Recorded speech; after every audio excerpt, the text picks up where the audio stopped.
অনেকক্ষণ ধরে চুপচাপ করে বসে থাকতে থাকতে ভাবছিলাম কী করা যায় কী করা যায়। আর আমার মা সবসময় বলে যখনই আমি এরকম চুপচাপ করে বসে থাকি তখনই মাথার মধ্যে কোনো শয়তানি বুদ্ধি ঘুরপাক খায় আমার।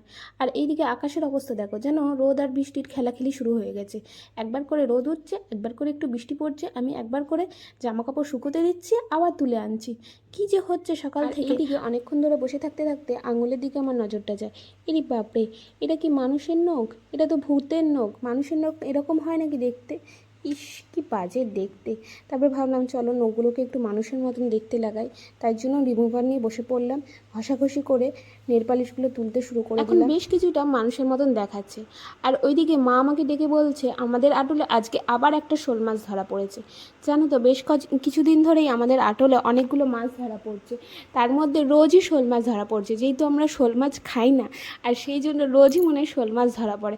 আজকেও দুটো শোল মাছ ধরা পড়েছে। আগের দিন অনেকগুলো কাঁকড়া ধরা পড়েছিল। কাঁকড়া খেতে আমার বেশ ভালোই লাগে, কিন্তু শোল মাছ তো আমরা কেউই খাই না। আর ভাবছিলাম এই শোল মাছগুলো কাকে দেয়া হবে, কে খায় শোল মাছগুলো। আগের দিন বোনদের দেয়া হয়েছিল, এবার কাকে দেয়া হবে। আর এদিকে মা হিসাব করছে যে এই শোল মাছগুলো যাদের দেয়া হবে তাদের কপিস করে ভাগে পড়বে। তাই মা গুনছিল কটা করে ভাগে পড়ে। ওই দেখো দেখো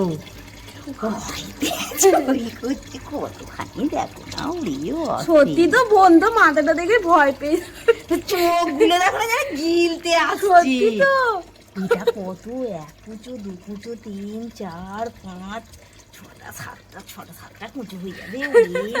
এইটাই তো চার কুচো হয়ে যাবে, তাই না? দেখো একটা দুটো তিনটে চারটে হয়ে যাবে। কি মোটা এইটা, বাপরে উড়ি বাবারি। তারপর স্নান সেরে ক্যাপ মেরে বসেছিলাম একটু নেল পলিশ পরবো বলে। আর নিয়ে নিয়েছিলাম একটা রেড কালারের নেল পলিশ, কারণ রেড কালারের নেল পলিশটা আমার কিন্তু দারুণ লাগে। কারণ রেড কালারের নেল পলিশটা পরলে হাতটা ইনস্ট্যান্ট ব্রাইট লাগে। কিন্তু ভাইরে ভাই, আমি যা অকর্মার ঢেকি, আমি কোনো সময় নেল পলিশ ঠিকঠাক পরতে পারি না। হ্যাঁ হ্যাঁ, সত্যিই বলছি, আমি ঠিক করে নেল পলিশ পরতে পারি না। যতবার নেল পলিশ পরতে যাই আঙ্গুলের বদলে কী করে নখের মধ্যে লেগে যায় আমি আজও বুঝতে পারলাম না। যাই হোক, আজকেও তাই হয়েছে। প্রথম 3টে আঙ্গুলে ঠিকঠাক পড়েছি, আর দেখো লাস্টের আঙ্গুলটা পরার সময় আমার একটু হলেও নেল পালিশটা লেগে গেছে। এখন কি করা যাবে আমি যদি না পারি? আর আমি এতদিনও শিখতে পারিনি এখনও। জানি না কোনোদিনও পারবো কি না নেল পালিশ পরা। হ্যাঁ হ্যাঁ, মেয়ে হয়ে আমি এখনও নেল পালিশ পরতে পারি না, খুব লজ্জাজনক কথা, কিন্তু কিছু করার নেই।